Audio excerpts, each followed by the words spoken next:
আমার শখের গরু দুইটা বিক্রি করে আমি কত টাকা পেলাম এবং কত টাকা লাভ হয়েছে এটাই আজকের ব্লগে বলবো। বিচ্ছেদ ভালোবাসা শেষ নয়, এক নতুন উপলব্ধির শুরু। ভালোবাসা মানে কি সবসময় একসাথে থাকা? হয়তো না। আর বিচ্ছেদ মানে কি ভালোবাসার মৃত্যু? সেটাও নয়। আমি বুঝেছি বিচ্ছেদ আসলে একটা গল্পের শেষ নয়, বরং এক নতুন অধ্যায়ের সূচনা, যেখানে সম্পর্ক নেই কিন্তু থেকে যায় হাজারটা স্মৃতি। বিচ্ছেদ কখনো কখনো প্রয়োজন হয় নিজেকে খুঁজে পাওয়ার জন্য। রুটিন থেকে আত্মায় গরু দুটির সাথে আমার সম্পর্ক। গরুর সঙ্গে আত্মার বন্ধন। যে জিনিস রুটিন হয়ে যায় সেগুলো আত্মার সাথে গেঁথে যায়। এই কথাটার মানে আমি বুঝেছি তখন আমার দুইটা প্রিয় গরু বিক্রি করে দিতে হলো। প্রতিদিন সকালে ঘুম ভাঙতো ওদের ডাক শুনে, নিয়ম করে পানি দেওয়া, পরিবেশনো খাবার দেওয়া, বিকেলে মাঠে নিয়ে যাওয়া, এইসব স্বাভাবিক রুটিন ছিল। কিন্তু এই রুটিন এক সময় এমন আত্মার অংশ হয়ে গিয়েছিল যা আমি নিজেও বুঝিনি। জানি অবাক কারণে অনেক সময় আমাদের কঠিন সিদ্ধান্ত নিতে হয়।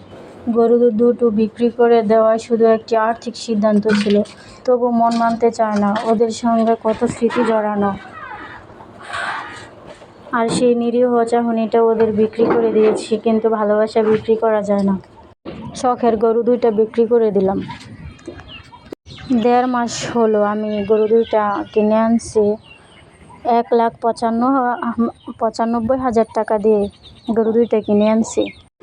আমি গরু দুইটা বিক্রি করছি 2,40,000 টাকা। আমার গরুর পেছনে খরচ হয়েছে 7,000 টাকা। আমার লাভ হয়েছে 35,000 টাকা। হ্যাঁ, আমি ব্যস্ত, ভীষণ ব্যস্ত, কিন্তু তার মধ্যেও আমি নিজেকে ভুলে যাই না। আয়নায় তাকিয়ে একটু হেসে নিই, ঠোঁটে হালকা রং লাগাই, চুলে তেল দিই। এটাই আমার রূপচর্চা, কারণ আমি জানি আমার আত্মবিশ্বাসী আমার আসল সৌন্দর্য। এত ব্যস্ততার মাঝেও আমি রূপচর্চা করতে ভুল করি না। অনেকে বলে সময় কোথায়? আমি বলি নিজের জন্য সময় বের করাই আত্মভালোবাসার প্রথম ধাপ। একজন নারী অনেক কিছু সামলান, সন্তান, পরিবার, রান্নার কাজ, সমাজ। এই দায়িত্বের মাঝে নিজের মুখে একটু ক্রিম, একটু লিপস্টিক, একটু চুল আঁচড়ানো, এগুলো কোনো বিলাসিতা না, এগুলো নিজের অস্তিত্বকে সম্মান করা। আমি রূপচর্চা করি কারণ আমি ক্লান্ত শরীরে আয়নার সামনে দাঁড়িয়ে নিজেকে বলতে চাই, তুমি আজও সুন্দর আছিস, তুই আজও সুন্দর আছিস।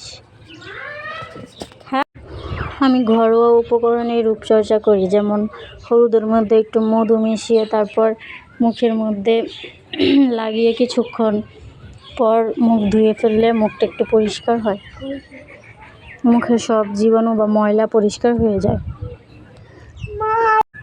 আমার সম্পূর্ণ ভিডিওটি দেখার জন্য সবাইকে ধন্যবাদ। সবাই ভালো থাকবেন। আসসালামু আলাইকুম।